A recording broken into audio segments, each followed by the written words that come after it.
Hank and Poppy Latte, and you're watching The Loose Cannons, presented by Red Cap Plumbing and Air, a Tampa-based company that takes pride in their reputation for timely service, professional results, and exceeding your expectations they truly define. Hashtag Tampa Proud. We're hanging out tonight with our boy, Jake Arians. What's up, Jake?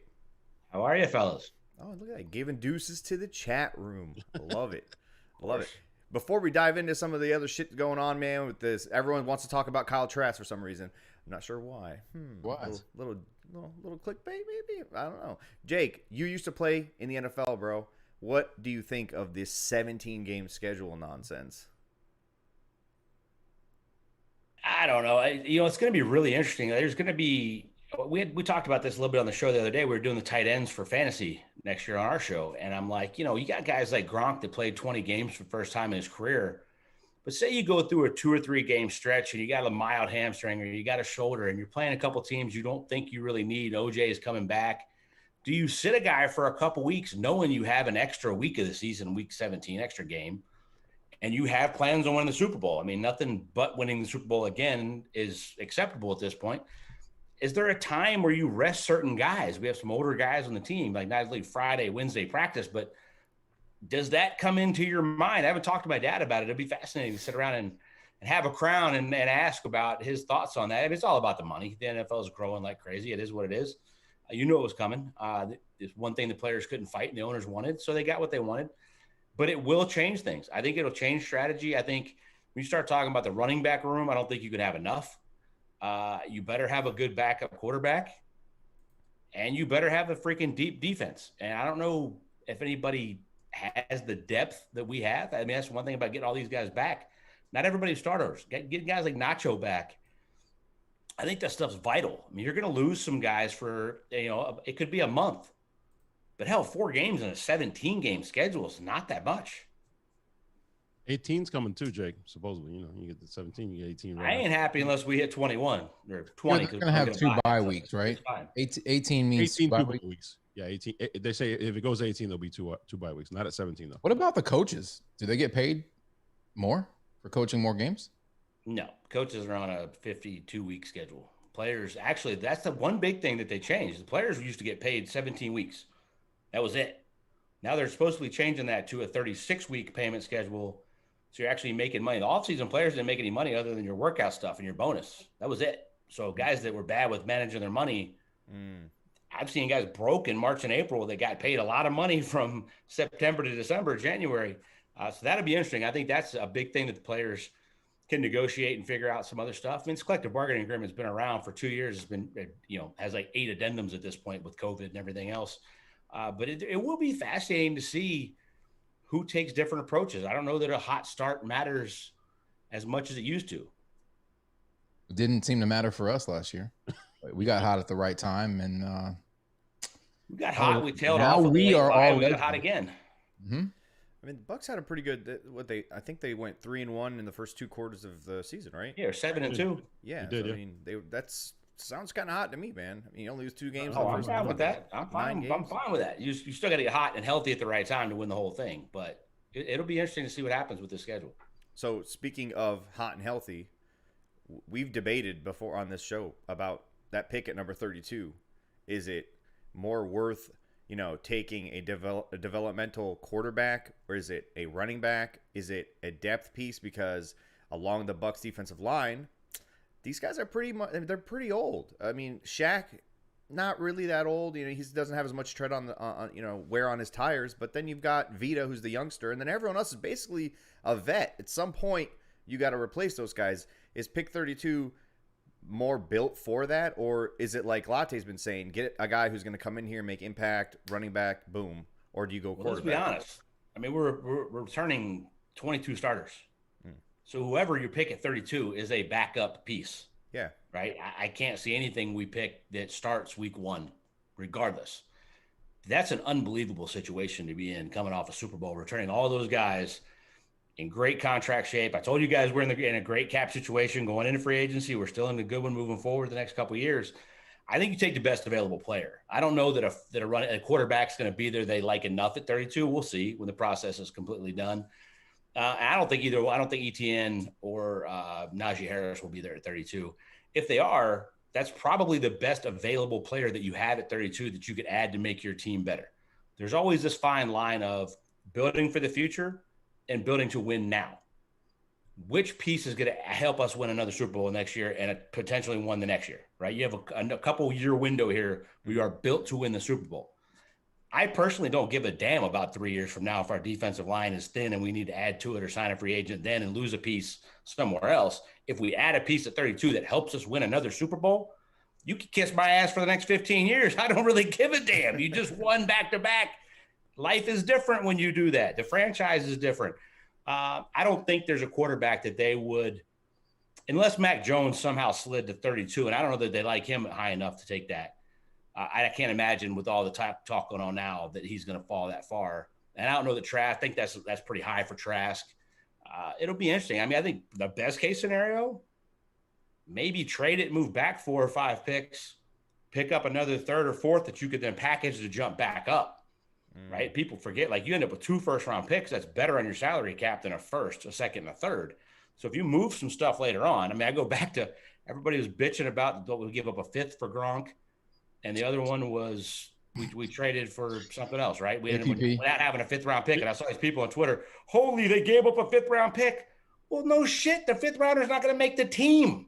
Barely this year's draft is like these dudes are going to be struggling to make this team. I think your dad said it on our show. He said, that was the best 5th-round pick I've made in my career. A fucking Hall of Fame tight end. Like, no complaints here. We were in Arizona. We traded a 2nd for Chandler Jones. And we kept saying, okay, well, there's our 1st-round pick. Well, our 2nd pick's Chandler Jones. So that worked out pretty damn good. I mean, the 3rd and 4th-round pick on this team, to me, is probably more important than the pick at 32. That sounds a little funny. Let me explain that.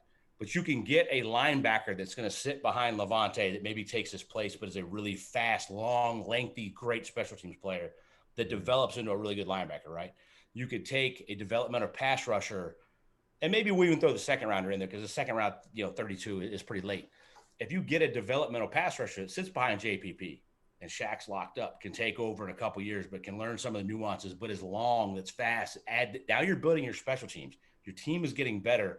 That phase of the game, which is a third of the game, we all know, is getting better with those picks. But, dude, I mean, what a luxury to be sitting here saying it doesn't really matter what we do at 32. I am of the opinion that whatever we do at 32 needs to make this team better and have a better chance to win a Super Bowl. If ETN happens to be there, which I saw him mocked by somebody yesterday, you're adding another home run hitter to this offense. Now, you don't need him every week. You got other guys. But when you can add a home run hitter that can change a game at any moment that he touches the ball to this offense, I don't know that you could add another piece that has that kind of impact right now. And I am 100% in on take the guy with the most impact to help this team win another Super Bowl. Jake. That's fun to say, by the way. Another Super Bowl? I know, right? Another one? We're going 3 in a row. Hey, hit us with the Sammer. Give it to us, bro. Another. You know what I mean? We won the first time. We weren't even supposed to, you know what I mean? But, you know, we're coming back for another one. Another one. And another one. Jake, Another one after that. Yeah, why not? Don't play yourself. we lost Vita Vea last year for a good chunk of the season, and it had a real effect on how this team played defense. You don't think that there's a need to fill, the roles behind him? I get Nacho filled in, and did well enough. Was great. Yeah. Somebody with some gravity, a young guy, a young beast that can get into that rotation. I get it. Maybe there's not a guy at 32 that fits that. Not this year. Well, here to your point about the defensive line, this is a bad defensive line draft. You have Christian Barmore from Alabama. Mm-hmm. That might be the only true tackle in this draft. It's a first-round potential guy. Mm-hmm. And by the way, how many Vitas are out there? Ain't too many 350-pound dudes that run 4.85 that stop the run like that, rush the passer like that. Like that, they don't grow on trees. Finding those guys is tough. There's a kid at USC that's probably a really good 5 technique where we're probably thin there. I mean, we could add that piece. Mm-hmm. And if one of those guys goes down, they're going to play. But asking a rookie at defensive tackle to contribute as much as ETN would contribute at offense at that running back position and throwing him in that room, I don't know that it equates to the same thing. Like last year, you could add to McClendon 12, 13-year vet that's a dog, that's a beast, that stops the run, that knows the defense. Those guys are out there. So if you have an injury, again, you can sign that free agent. Salary cap's okay. There's still guys out there right now that are in free agency before you ever get to camp that you could add, that I would much rather add a veteran that knows the nuances of Todd's defense than add a rookie to that, trying to figure out, okay, it was a 3 technique in college, I'm playing 5 technique now. That's a lot of stuff, right? I mean, especially in Todd's defense. I'd much rather add a veteran piece. Maybe isn't as good. Maybe he's a little bit on his last legs, but he fills in, and for those 15 or 20 plays, he's really, really good. You mentioned, I'm sorry, go ahead. I'm just giving Jake the stank guy here, the stank bastard guy, because you're agreeing with me a little bit too much. You're buttering me up. I don't know if you like doing that just to throw us off because your dad's planning to do something completely fucking different. Because all the other, I'm not gonna get my I told you I knew what he was going to do right now. I'd be it. completely lying to you. He don't know what the hell they're going to do right now. You're agreeing with me way too much, bro. Because yes, running back is the instant impact. You mentioned linebackers.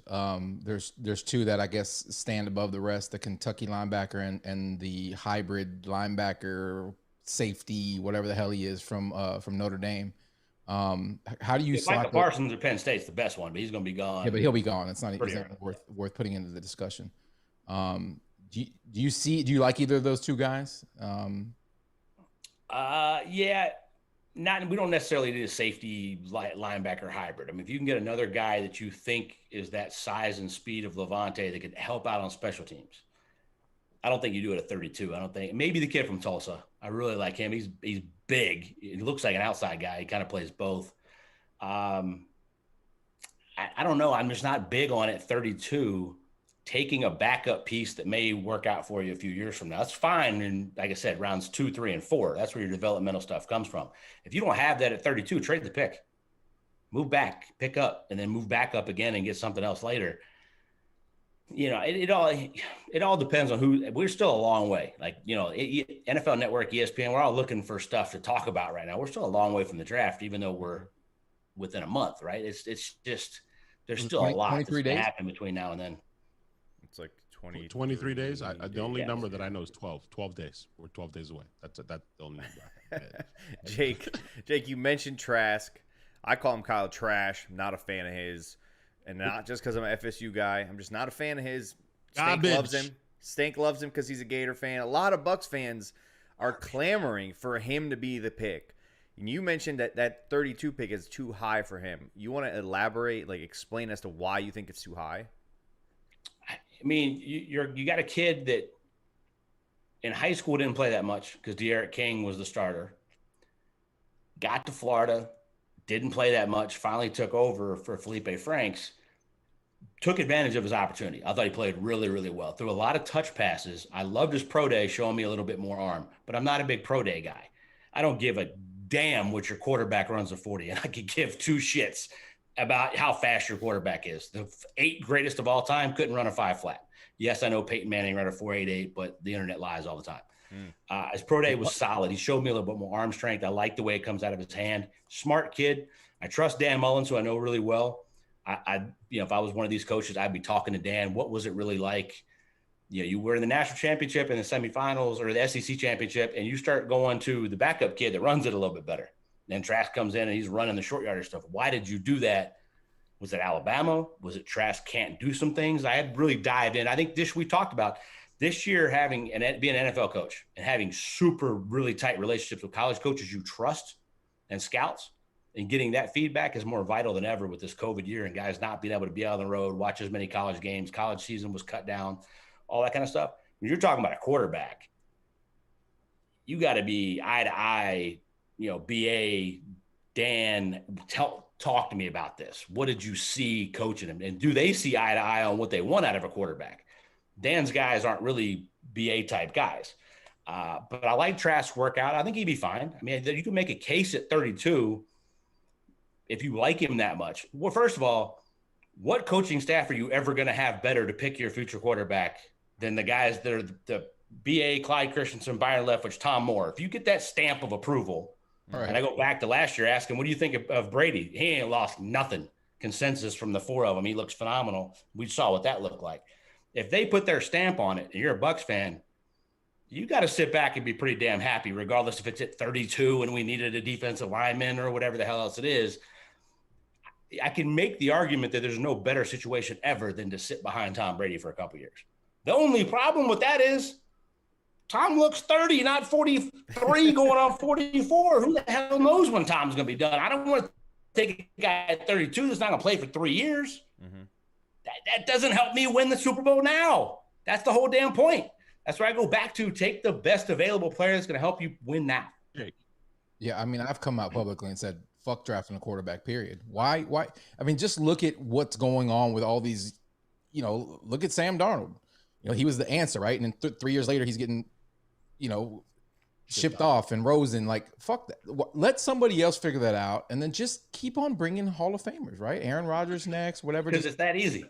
It's that easy, right? I mean, eventually, look where we live, bro. It's easy to. Eventually they're going to run Aaron Rodgers out of town because they're going to want to play Love, and so come on down, Aaron Rodgers, retire in Tampa, get a couple more rings. When he's done, Russell Wilson slides down. I mean, it's easy. Just keep it rolling, dude. Let me enjoy Brady a little more. I don't think it's that easy, but I'm cool with that. Let me enjoy Brady a little more.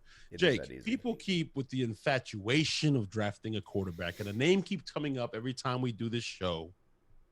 And you had some thoughts, so I'd love to hear your thoughts. Kellen Mond, what is the infatuation with this kid? Because I don't see it. I mean, what was the tweet? We were going to take him in the second round, third round. He's being slept on. That doesn't help this team at all. That doesn't help us build the defensive line for the future, the linebacker for the future. There's big questions whether he's an NFL quarterback. 43 career starts, high completion percentage. He got better every year. I get all that. But I'll have to go to Stank's point there. Like, I got Blaine. He ain't touching Blaine Gabbert. He ain't touching him. He ain't in the hemisphere of Blaine Gabbert, who knows the system, who can flat sling it, who's the 10th overall pick for a reason. And you go back to Blaine's career with like 9 head coaches and 8 coordinators in his first 5 years or whatever the hell it was. Something insane. He can't touch him. He couldn't touch Rosen, who was on the practice squad last year. He's not that caliber of a guy to take it the second or third round. Somebody will reach. Let the Patriots do it. I saw him being mocked to the Patriots because now he fits what they do because Cam's their quarterback for now. No, I'm not on board with taking Kellen Mond. If you're going to take one later on, you take like the kid at Stanford, who I really liked his work at. Reminded me a lot of Andrew Luck. Played with a big knee brace, has an injury history, but can flat sling it and looks really good. Smart kid, big enough, a limited starting. Angie has 11 games that he started. That's a project that you can sit. You're taking him later in the draft. He fits what you do.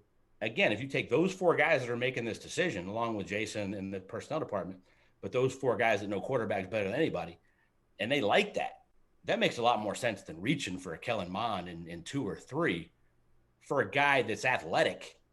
Yes, he throws it and has the high completion percentage. He moves around. He's a dual threat kind of guy. That doesn't fit this offense. That doesn't fit anything that's going on. He has no chance to play anytime soon. I mean, if you have 3 injuries to the quarterback position on this team, there's a free agent coming in. Yeah. Drew Stanton's coming back out of retirement before Kellen Mond plays. Like that helps this team zero. Like I can't get down with that one at all. I mean, once you started comparing him to Gabbert, I mean, that was it. It was over. Just tell me, no quarterback that the Bucs draft at any round in this upcoming draft is going to have anywhere close to the amazing thighs that Blaine Gabbert has. I mean, that's true.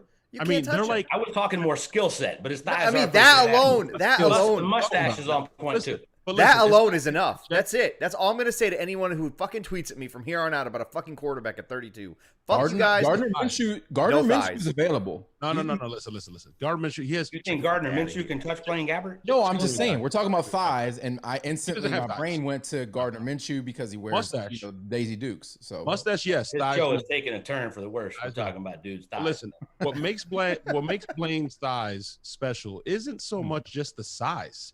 They're sun-kissed. They're perfectly tanned. They're oiled. It's listen, there's levels to this. But Jake, I have a statement for. Can we talk about Camille Gronk's girlfriend's thigh. Like, we're talking about some thighs on this team. Let's talk about something that makes sense. Y'all still on Blaine's thighs. This show is partially sponsored by a baby oil company. Come on. You know what you're signing up for here? You know what you're signing up for. Yeah. Yes, I'm all about baby oil on women's thighs. Blaine is my boy. Got a great stash and some nice thighs. That's enough to be said. I'm good. We can move on for that. Blaine's not under contract. Should we be nervous? Yeah, a little bit. A little bit. Because if he's gone, you're talking about a guy that would be in his 5th year in the system that probably still knows it well better than Brady does. I don't know that there's another guy out there that knows it as well. Yeah. I mean, to me, this show's live and people are freaking out in the chat room that Blaine is not signed. Whose first pass last year was a touchdown to Gronk, like a rope, just a beautiful pass. Jake, I have a statement for the chat room, and then I have a question for you. The statement, since you brought him up, Stank, and he is one of the most, if not the most important piece of this defense, Vita Vea. Little update for you guys out there, just so you know. This is why the Bucs love him, right? He come home. He hasn't gone home, guys. He's right here in Tampa. He's been working out every day. He said, I don't want to leave, man, because I have to be ready for next year. He's still hungry, Jake. You guys know that. The organization, the guy's amazing.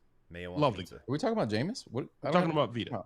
Oh, okay. Sorry. He's still here, working out, going nuts, just beast mode, bro. Dude is freak. Who else comes back in 12 weeks from a broken leg at 350 pounds? Not human, bro. We know that. He's an absolute. Dude just won a Super Bowl, and they're like, come home and relax, take a vacation. He's like, no, I'm staying here. I'm working out. He knows. He goes back to Cali, dude. He's going to be eating all that mayo and pizza. He's like, fuck that. I'm staying in Florida. Yeah. The question I have, Jake, it kept getting brought up there, still a little bit in the chat. Jake has the GM hat on, right? Best player available at 32. Let's say, hypothetically speaking, all 3 options are there as far as my crush with Najee, Etienne, and Javonte. I don't know. First of all, Javonte is not in the other 2 category. It's not a 1, 2, 3. It's a 1, 2, and then we move on to a second tier. So let's say the 2. Let's say the 2 guys are there. Yeah.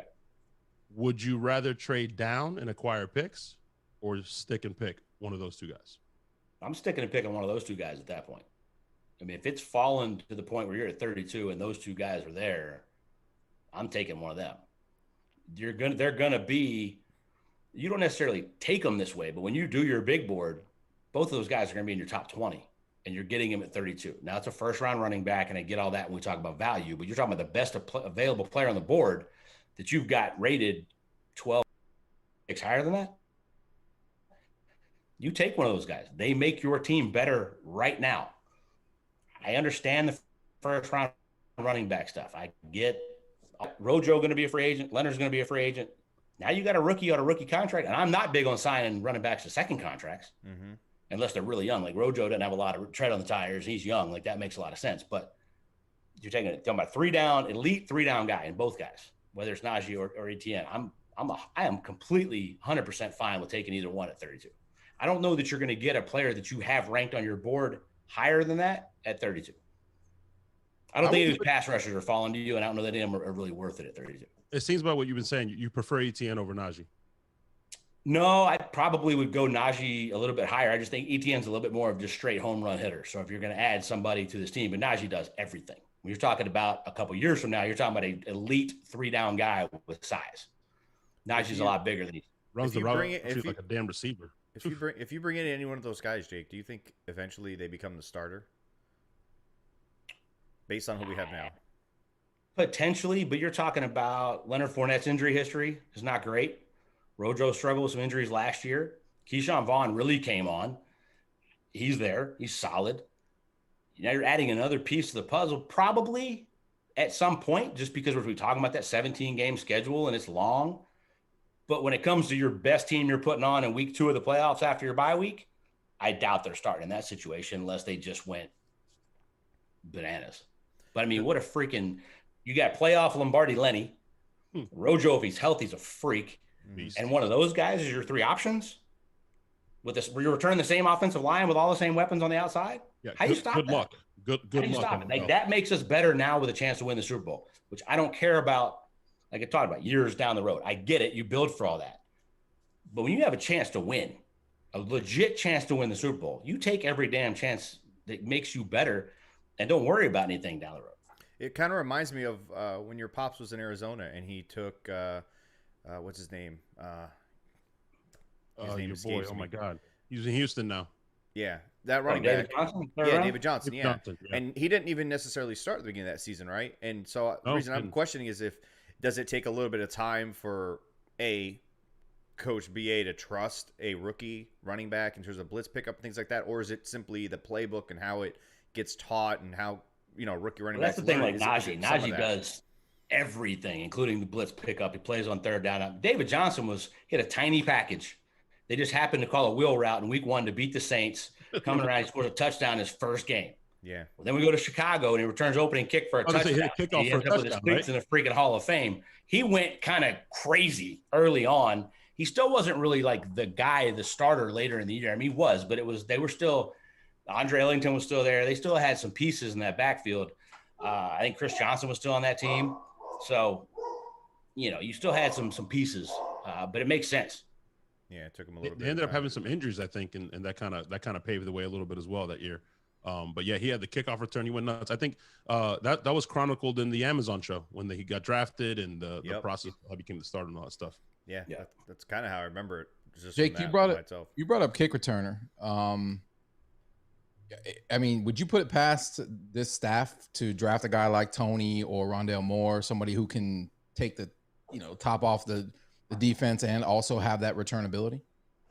No, not at all. I mean, Tony's another home run hitter, not the most natural catcher of the football, but if you get the ball in his hands, he could take it to the house at any moment. Return guy, different nuance in the NFL returning kickoffs, especially than it is in college. Punts, pretty similar. But that's where ETN. I mean, you take a guy like that maybe not ready, like David Johnson, wasn't ready to be the starting running back. But you damn sure throw him back on kickoffs, and you don't know who knows what's going to happen. Most guys with that kind of skill aren't returning kickoffs. They're just rookies that aren't the starting running back yet. You put a guy on the field that can make you better now. If ETN's your kickoff returner and your second or third running back for the first 6 weeks of the season, you're better than you were a year ago. Mm-hmm. But with that being said, Jake, like somebody asked in the chat room here, is there a scenario where the Bucs could trade up to grab someone if they see him sliding, maybe 4 or 5 picks ahead, to grab someone that immediately, at least like you said, you can put him on special teams and it makes your team better, like you said. I don't know that you're trading up to take a Tony or a running back at that point. It's a really deep running back class. You're already pretty set. I mean, if one of them fall to you at 32, you're getting great value there. I don't know that you're going to give up the capital it takes to move up in the first round to be able to do that. Say one of these pass rushers, say Phillips, who had a great workout for Miami, really solid season, but has a big injury history. Say he should be a top 20 pick, but he's dropping to 27. And you can go from 32 to 28 and add that to your room. Now you probably got JPP's replacement. He's big, athletic dudes, fast, would make you much better on special teams, and you add another pass rusher team. Okay, now maybe you do that. But you don't want to give up too much first and second round capital in the future to be able to move up and do that. But I think that's something that's just going to have to fall to you. I don't think you're going to move up to take another offensive weapon. You're just going to take the best available player at 32. And if one of those guys falls to you, you're getting phenomenal value in that situation. Jake, I have a crush in this draft. Everybody knows it. He happens to play defensive end. He can, play inside a little bit. Never really had a true position at Michigan. Give me your scouting. You can stop. You said Michigan. Well, yeah, Kwity Paye. Let me know what you think about Kwity Paye. He don't want to talk about it. He's solid, but he'll be gone long before 20. You're not getting him at 32. It's not happening. He's okay. I mean, this Michigan guy's got a lot to prove, man. It's not been the best 5 or 6 year run for Michigan as a whole, or the guys coming out of Michigan going to the league.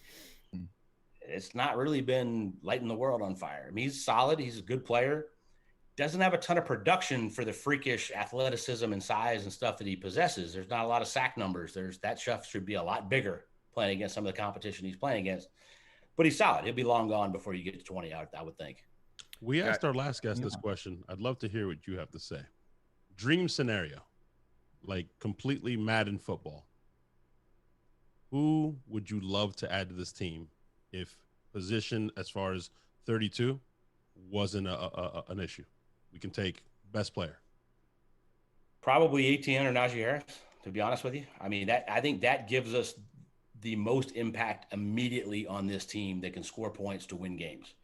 And you get to the second round, there's a bunch of guys I like. I mean, there's some defensive tackles that are absolute dogs at smaller schools.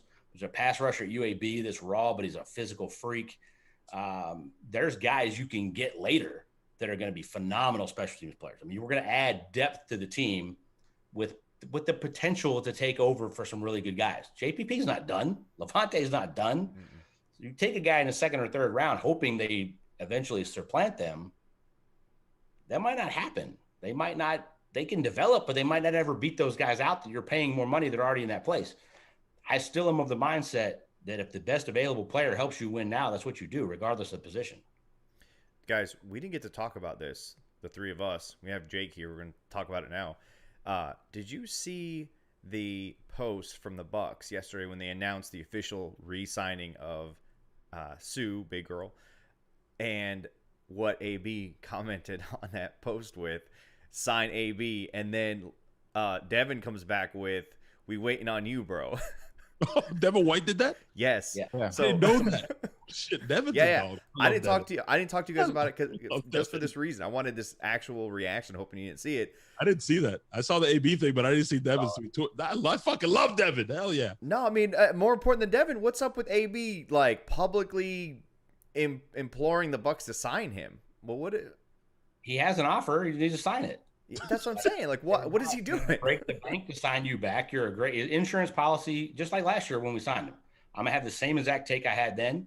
Mm-hmm. He was better at times than I thought, and he's lost some.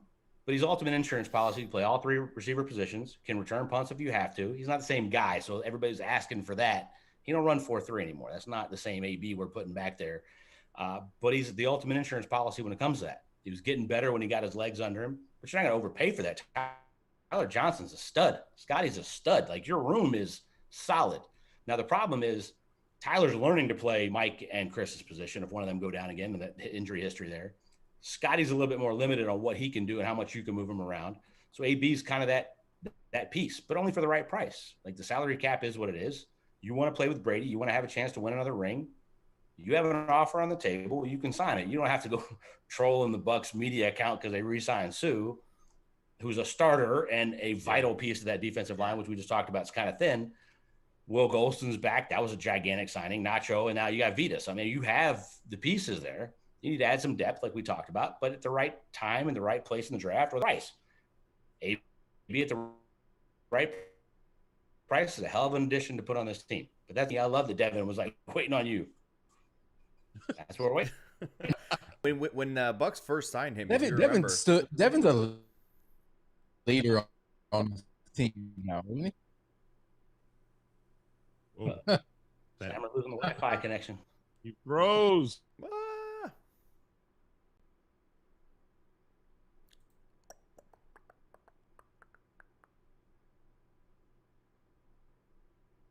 Rookie minicamp, dude. He walked in. It's just his personality is just a dog. Like, he's there.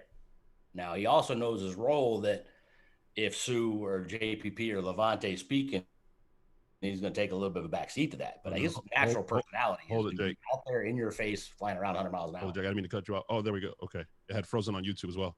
Oh, man. Are you back, bro? Sam, are you back? I see you. You're moving.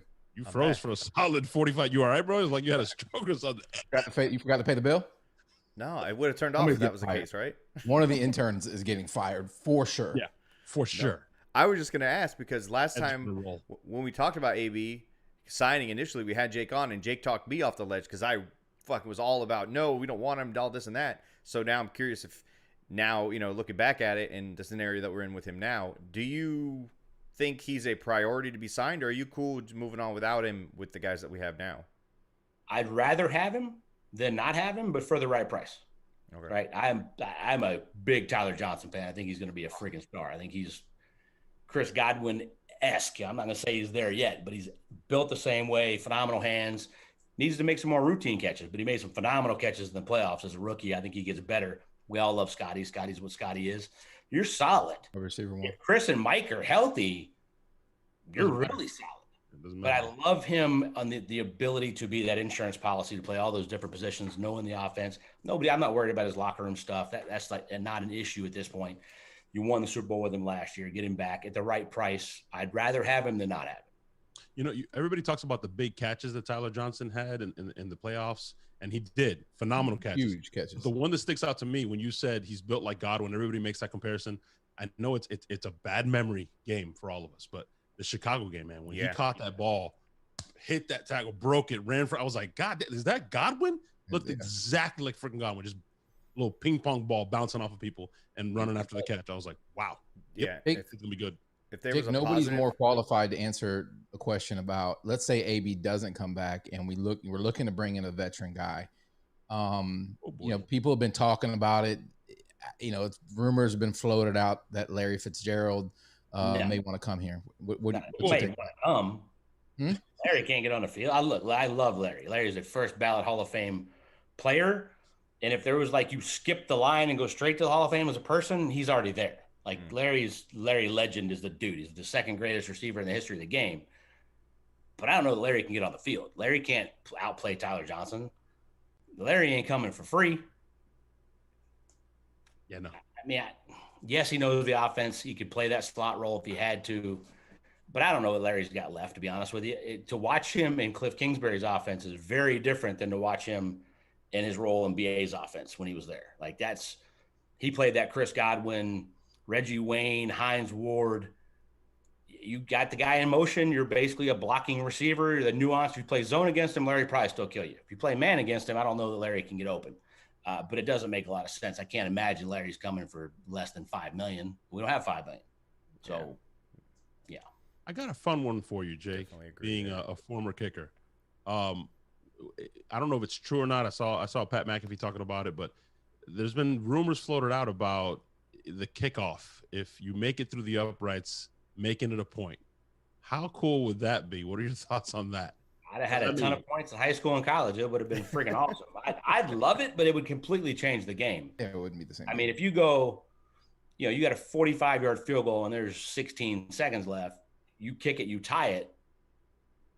Well, hell, now on defense, you got to be no freaking penalties. Last thing you want to do is give up, another 15 yards, put it at 50.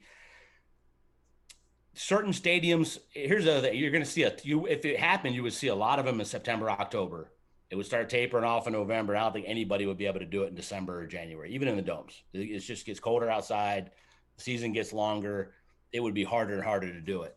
But to be able to win a game with a kickoff when you just went down and tied it with a field goal, it just changes the history of the game. I'm not like a baseball guy where you don't change the numbers but it would just feel like that's a cheap win. More rugby than football. To me, it would completely change the game. If you can kick it in a field goal situation and walk off, there's nothing better in the world. That's that picture right there.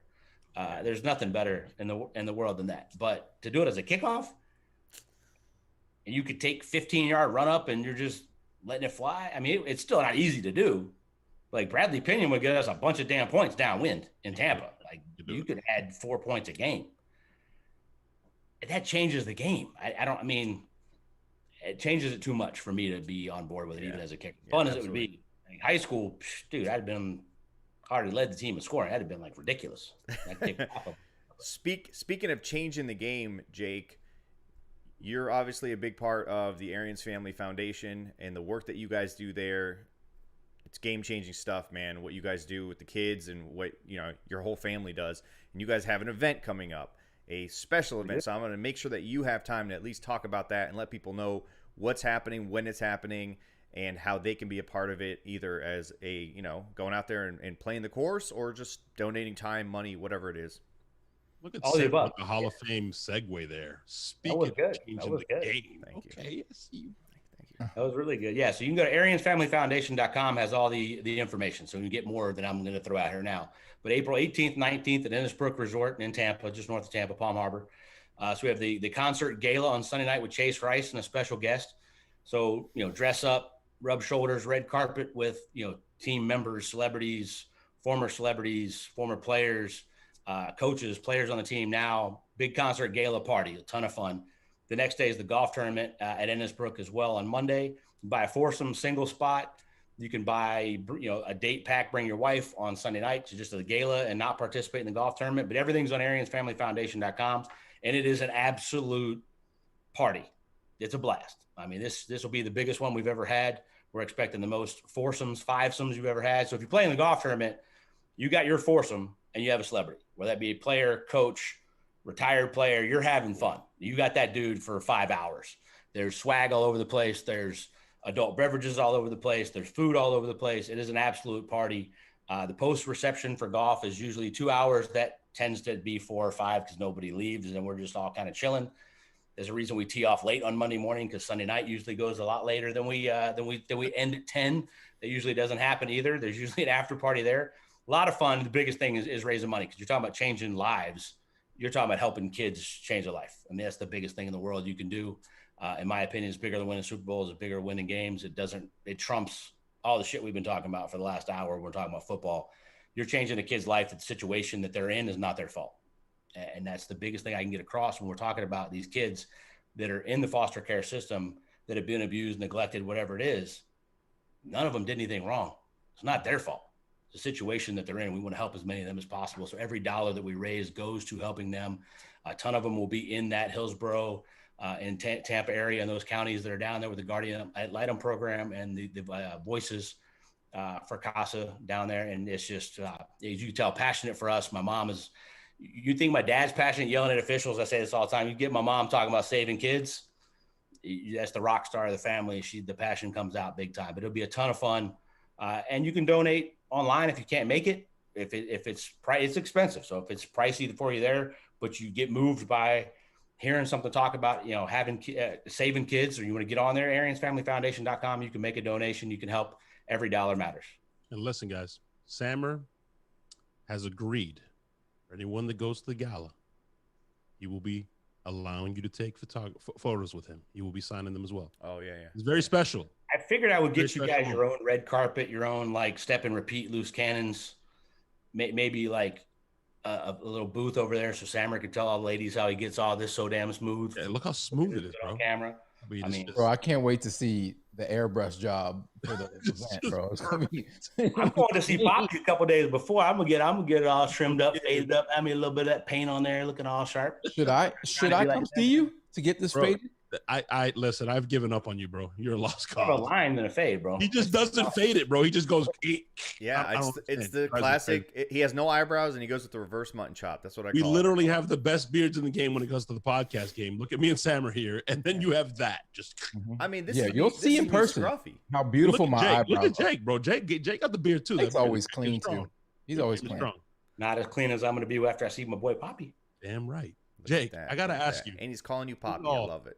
All Buccaneer stuff, phenomenal. But I heard on your podcast you were talking about how the 49ers trading up there with the relationship they have with the Jets. They must have had a conversation because there's no way in hell they did it to trade up for one of the other guys. And I was dead wrong, apparently. Yeah. Well, I'm not bringing it up to say you were dead wrong. What I'm bringing it up for is one is Sam. I'm not. I know this year, next year, as long as we have Brady, the team we have now, I'm not worried about Sam Darnold now. But is that a good move for Carolina? And did the 49ers get fleeced? Yes, the 49ers got fleeced. 3 first-round picks to move up to do that. And then the Jets go, okay, cool. We'll turn around and we'll move back up to 6. And we did that by gaining picks, not giving up 3 first-rounders. And that's I'm a big Trevor Lawrence, Zach Wilson, big divide before we get to the rest of the guys. Trey Lance I like, but he's raw. He needs to sit for at least a year. I'm not big on the 40 time of your quarterback. I don't really care about anything going on past Trey Lance, really. I mean, Mac Jones, I like in the right situation. I think he'd be a phenomenal pro. He's more mobile in the pocket than people give him credit for, and he's freaking brilliant. The quarterback position still played between your ears, not between the lines. And I will take the smartest son of a bitch that can throw enough over a lot of other dudes that run 4.4. I don't really care. That's never going to equate to anything on the field, in my opinion, from the quarterback position in the NFL. I think the Niners I thought they wanted Zach Wilson, and they knew that the Jets weren't going to move Darnold. And they were like, all right, we'll move up to 3, and we feel comfortable with that. To be sitting there now, giving up 3 first rounds, like, to me, if you're asking me who I'm worried about the most in the NFC competing with us to go to the Super Bowl, it's the 49ers, depending on the quarterback situation. Jimmy G doesn't scare me enough to really worry me. But if that team is healthy, and a rookie damn sure doesn't scare me. I don't think we'll be playing them in the playoffs if that's the case. But if it was like, they got Sam Darnold, which I said early on I thought would be perfect. I'm a big Sam Darnold fan. I think he's really, really good. I'm not sure he's that much of an upgrade from Teddy because Teddy played really well for them last year. I'm not sure he's an upgrade right now over Teddy, but if he'd have gone to San Francisco, in my opinion, that's a big upgrade from Jimmy G with Kyle Shanahan, his ability to scheme stuff up. If they could stay healthy with that defense, they scared me. You know, Now they're this is the first time I've seen. I love John Lynch, man. I love he's got balls. He makes moves every year. His first year as a GM, he moved up. But this is the first time I've seen him move up and kind of, in my opinion, kind of get fleeced. And that was a lot to give up to go from 12 to 3. What the Dolphins did, freaking brilliant. Okay, cool. We'll move back 12, move back up to 6, and we picked up future capital. Amazing. Off field stuff aside, I've been saying the same thing. Not on the podcast lately, but the 49ers, man, for all the injuries they had, all the people that went on IR, that team competed. They competed with their third string quarterback. Off field stuff aside, if they, because they were rumored to be in the Deshaun Watson sweepstakes, if they would have gone Deshaun Watson, that would have been a fucking problem. That would have been a problem. That's exactly the scenario I'm talking about that would have scared the hell out of me. If they were healthy with Deshaun Watson, a quarterback, a problem. With that offense, that's a problem. They can beat you in a bunch of different ways at that point because Kyle's going to run the hell out of it. And now you got Deshaun learning to play the play action game off of that. That would have scared me. I don't know that anybody else out there is going to be able to put in that situation. Like right now, all I can see is Jimmy G, and they draft one. I don't know that they did it to draft a quarterback at this point with Zach Wilson gone. I think they might have to take somebody else. I don't know. Pitts? Pick Carl Pitts, and they have like the Pitts and Kittle. That'd be a tight end. Yeah. I mean, you throw Pitts, Kittle, Brandon Ayuk, and Deebo Samuel out there. Stupid. With Raheem Mostert's 4-3, Jeff Wilson's a freak. With that offensive line, that's a matchup freaking nightmare. Now we're one of very few teams that could take Devin White and go put him on Kyle Pitts and probably have some success. But that's a lot of other dudes. You got to figure out what to do, and you still got to be able to get there with that offensive line is key. I mean, they have a really solid offensive line. So I don't know. That would be interesting. But I mean, tight end at 3. That's really a receiver. Not just taking him at 3, but trading the 3 Devin. first-round picks to take him at 3. That's take a tight end to 3. Yeah, I don't know. It's I could actually, seems like a it'd be like quarterback, almost like the movie Draft Day, but I could see him moving that pick now if somebody really wanted to jump up there and do that. Well, Atlanta's open for business now, so that their pick might be devalued. Who the hell knows what the hell's No, going on? Atlanta's sitting in the best position ever. Right now they are. You go quarterback, and you want the other guy, you got to come up to 4 to do it. Atlanta's not taking a quarterback. Or they can stick and They're pick. not going to take one of these guys and sit behind him. You can't move Matt Ryan's contract for at least 2 years unless you really restructure it, and then they've got a ton of dead money. I don't think they're in the quarterback market. I think Atlanta's sitting pretty to be able to move back and get a plethora of picks. Yeah, Atlanta They can stick and pick Pitts, which would be a fucking nightmare. Defense though. Atlanta needs defense. Atlanta taking Pitts? Yeah. They could, but I mean, that offensive line is still garbage, and that defense is still garbage. I mean, they got holes. I mean, big hole. Now, the offensively, garbage. You heard it here. Garbage. So, Jake, you're not worried about the NFC South. In other words, Jake is not. We're not worried either. Dude, we are our biggest competition at this point. Can we stay healthy? Can we execute with the players that we have? We're the best team in the world. We just proved that a couple months ago. But and we beat the shit out of the Saints when it mattered. And what did your dad say on this podcast a few weeks ago? But there's a dude doing butterflies in a pool, working out in a pool he says different. Look, I got nothing against Jameis. I like Jameis, but Jameis ain't Drew Brees in his prime. No, he's also not Drew Brees in the locker room. He's also not. He doesn't have that gravity like what Brady brought to the locker room as soon as he got here. That level of respect that I'm going to work my ass off because I don't want to be the one holding this team back. Yeah, and I love Jameis a hell of a lot more throws than Drew Brees at this point. He but can. if you're throwing to the right guy, where Drew's. I mean, the first time I came on the show was the rant I went on. Head coach quarterback continuity is vital. To get past Sean Payton and Drew Brees, we had to get there. We had all those guys on the same page, and Tom had to get it, and he finally got it. And we got hot, and we rolled. We beat him when it mattered. But to get past them, Drew can be well down the line of being done physically. But his nuance of that offense and his knowledge of it with Sean, that was hard to get past. Drew was still playing pretty good, and you could watch him physically not be able to do it. Jameis will be able to do a million times more in that offense until he gets that continuity with Sean. I don't know that sitting there for a year playing behind Taysom Hill gives him that. But no, I mean, I'm not worried about the NFC South. I'm not worried about the NFC as a whole if we take care of business. This team returning all 22 starters, healthy, should be 20% better than it was last year. You saw it from week 13 on get better, play your best game in the Super Bowl. But we're still better than that. We can play better than that. We can be more dominant than that. This offense could average 36 points a game, and this defense could average 20, 21 or less. Healthy. They could both be dominant. You could both have – I can't remember talking about a team where you could talk about, okay, they have the potential to be a top 5 offense, top 5 defense. You could say top 3 and top 3. I can't remember a time that you're talking about that. And there's nobody else that really has that ability. Green Bay is going to be really good. Again, you got Aaron Rodgers. They are what they are. They're not going away. We're going to have to probably beat them again. The Rams with Stafford really scares me that much. The Rams with Stafford. Seattle could always get hot. You never know. The Rams with Stafford are better. Stafford is an absolute stud who is beyond underrated. They could. San Francisco will still be a problem. To be honest with you, I think the Washington football team, if we have to play again, could be a problem with Ryan Fitzpatrick, dude. That offense now, as much as they want to not turn it over and run the ball, they're not built for that now. Now they've added weapons and a gunslinging quarterback that can bring you back. He's going to throw you some picks. He's going to have some problems. But with that defense, I think right now they're head and shoulder favorite to win the NFC East. I think that's scare me if we play our game. We play our game. It's not saying much, man. You could win that fucking division with 7-9. Listen, guys, I love all of you. I love all of you. You guys are all my brothers, right? And we've agreed and disagreed on certain things, and I'm so glad that we all agree on the blue cheese. But there's this topic. It just literally just popped in my head. Something I saw earlier in the week. People were debating. This has nothing to do with football, by the way. Just for everyone who was sitting there thinking I'm going to come up with something fucking amazing here. It has nothing to do with football. Listen, people were debating pulp or no pulp in orange juice. No pulp. Pulp all day, bro. Pulp all day. Wait. Hold on. You don't like pulp? Fuck no, bro. Hell no.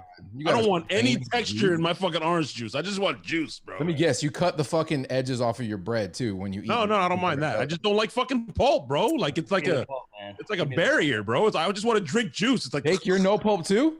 No, I love pulp. Oh, yeah, okay. I'm pulp too, man. No, I'm going to pick one. I'm taking pulp.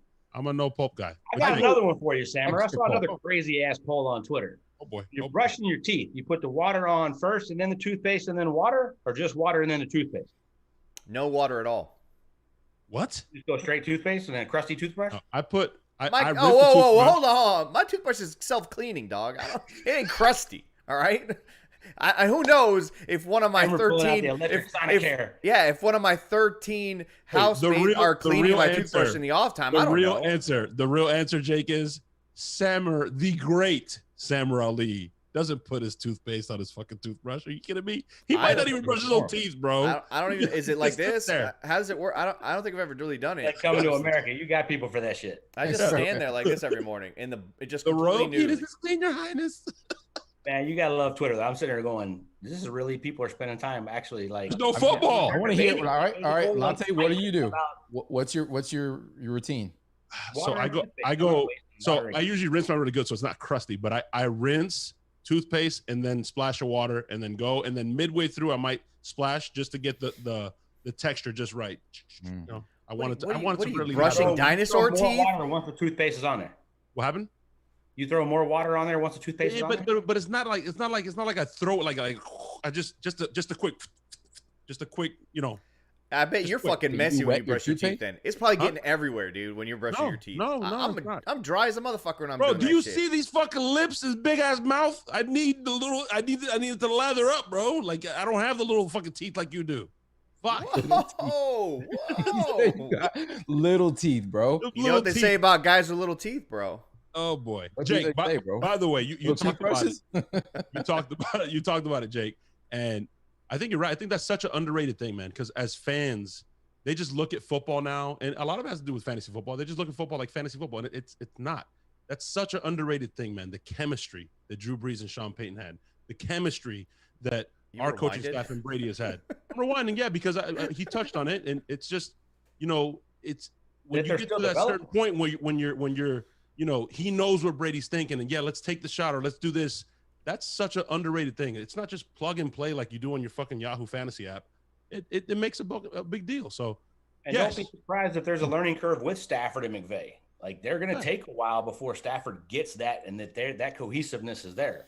We're still developing. I mean, we're going to be a whole lot better week 1 than we were a year ago. We'll be better than we were week 17, better than the Super Bowl. But by week 10, by the playoffs next year, now you're talking about that cohesiveness throughout the entire offense, because Brady's learned at the same time with these guys, and he's thrown his own nuances from this offseason. That's why this offseason is so important to me, is getting him with the guys of, okay, we did this last year. I understand this concept now.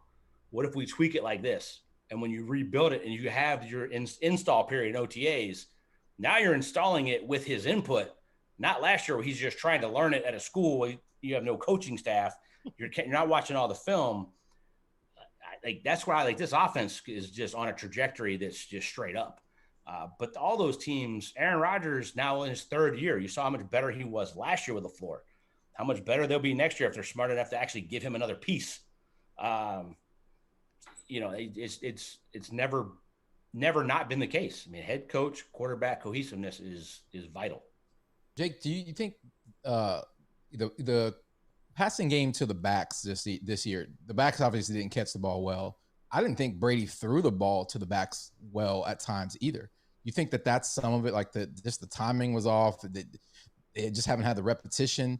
Because, from all accounts, obviously Rojo's not a natural pass catcher, but Fournette had a good season, or several good seasons catching the ball out of the backfield. Do you think that that's something not like that though? Huh? Not running swing routes, timing routes, that kind of stuff. I mean, you go back at Brady's career, it was Kevin Falk, James White in his heyday, right? A little dude that went to the Giants last year. I can't think of his name right now. It was in Tennessee after that. I mean, he's had those guys, that pass catching third down guy. It's not really Leonard's game. He developed it. He's trying to get even better at it. Rojo got better at catching the ball than he did a year before that.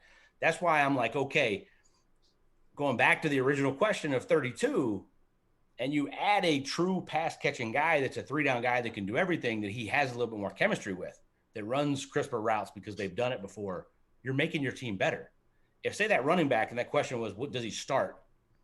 No, but if he's playing 3rd down and 2 minute in this offense, it's a lot of plays. It's a lot of potential for a pass, for a 3rd down, for a touchdown, and getting that chemistry with Brady. I don't know that you could add a piece to this team that's that vital. Now, I think we won the Super Bowl, Leonard Fournette doing it. He got better throughout the year. I mean, there was time Rojo had that phenomenal touchdown. It was in Kansas City where he caught that out. Yeah. Took it to the house. He's going to get better at it, but he's got to get the nuance with the quarterback. There was a lot of limited reps because the last offseason was so crazy with COVID. All those guys are going to be better at it. Keyshawn's really good at it. He's never had a chance to do it. When he did, he kind of shit the bed a little bit. He'll be better in year 2. I mean, guys get better through that offseason. That first year as a rookie is like brain fog craziness. And then when you're on a team like this, it's easy to go overdo it and not just let the game come to you, which I think is what Keyshawn was doing, was trying to prove that he belonged, make a big play, do something. And he flashed at times. I mean, but you're solid there. But if you could add another guy that's a home run hitter to give Brady that Kevin Falk, James White. Here's the thing with that, though. I don't think we're going to see as much of that the more that Brady gets this offense. Mm-hmm. That's always been Tom's go-to, all right, I'm going to check it down. The more that he understands the concept of this offense is Mike's running a 20-yard seam, but he didn't see it because his old way of looking at it wasn't for this. He started getting it late. He started hitting those. The more that he sees that, I think the more chunk plays you're going to see and the less dump-offs you're going to see, the less importance that role is going to play that has always played in Tom's career, if that makes sense. I really think you're going to see Tom switch to understanding a lot more of what we want to get out of this offense, and there's bigger plays to be had than dumping it off. There's a whole season now of film that sick individual. I mean, he's already breaking down film, right? Like there's a whole season now that he has to break that down and get better and learn from. It's insane. Like there's psychotic behavior from the greats of all time, and then there's Tom. Like there's that dude was out throwing 3 days after the Super Bowl after getting hammered at the freaking Super Bowl parade, needing knee surgery. Why are you throwing? Like he can't help it. Like it's just there. That's why I mean, this offense to me is on a trajectory. As long as he doesn't fall off a cliff, and I don't know why he would at this point physically, this offense is on a trajectory of epic proportions. I think he's on pace to be 44 at the beginning of the season, to have the greatest year of his career. I think this was the second greatest year of his career in 20 years playing quarterback. I think he might not throw 55 touchdowns, but I think he has the best year he's ever had playing quarterback next year. It goes back to what we said all last season. We don't even need prime Tom Brady with the weapons he has around him. Just don't fuck it up. Like I can't imagine a quarterback who knows what's going on up here with these guys could possibly fuck this up. Even if he, hits that, cliff that Max Kellerman always wants to fucking talk about. Tom hadn't lost anything. Tom looked better than he looked 3 or 4 years ago to me. The not fuck it up thing is more like if you have Kyle Trask or Kellen Mond and they have to play, that's go in and don't jack it up. Don't screw it over. Just don't screw it up. We can beat anybody. We can win 20-17. We've proven that. Tom Brady is, let's go score 45 and hold them to 14 and beat the brakes off everybody. That's where this team's at. It's not like let's go slip past people and win. At the end of the day, win's all that matters. But this team's built right now to beat you any way you want to play it. You want to get a shootout? Cool. Good luck shooting out against that defense. But if they have a bad day, we can score 40 on anybody. We're the first team ever to average 31 in the playoffs. And we stopped phenomenal quarterbacks and fucking offenses on the way there. Ridiculous. I'm just, my heart is so warm that Jake just agrees with me unequivocally, and I'm just so happy that could be a smokescreen though. I'd say, remember? Yeah, I said that earlier. I don't honestly work for the think, team, bro. I'm here talking about. I'm answering for Jake, not for the Bucs. Everybody listening needs to remember. I don't know if I buy it. Jake's takes, not smokescreen. He could be buttering me up, but He could be buttering you up. They're taking another safety from now. Right, and we take Kellen Mond at 32. Right, we're gonna take Kellen Mond at 32. At 32. That's actually what's gonna happen, based on what I got out of this whole. I will be beyond shocked if they take Kellen Mond at all. If it happens at 32, we're going streaking. I'm kidding. In the quad. In the quad. Through the gymnasium. Jake, thanks for hanging out, man. Always insightful, awesome stuff. Again, guys out there watching and gals, make sure you check out the AriansFamilyFoundation.com. Go donate. Come play some fucking golf with us or donate. Golf. Get your picture with Stammer. I'll let somebody brush my eyebrows if they want. If they want to get up close and personal with me, I'm an open book. Come at me. I will take pictures to an extent. I'll do 15 minutes. That's all. Fonz is in the building. Yo, Fonz. What's up, Fonz? It's blue cheese, bro. Don't be asking that stupid ass question. It's blue cheese, guys, bro. come on. Again, everyone out there, thank you for watching, subscribing, liking, leaving comments, and all you fucking crazy motherfuckers hanging out in the chat room. Solid. Let's get some deuces. Deuces on the way out. Deuces on the way out. Go Bucs. Heard it. Najee Harris.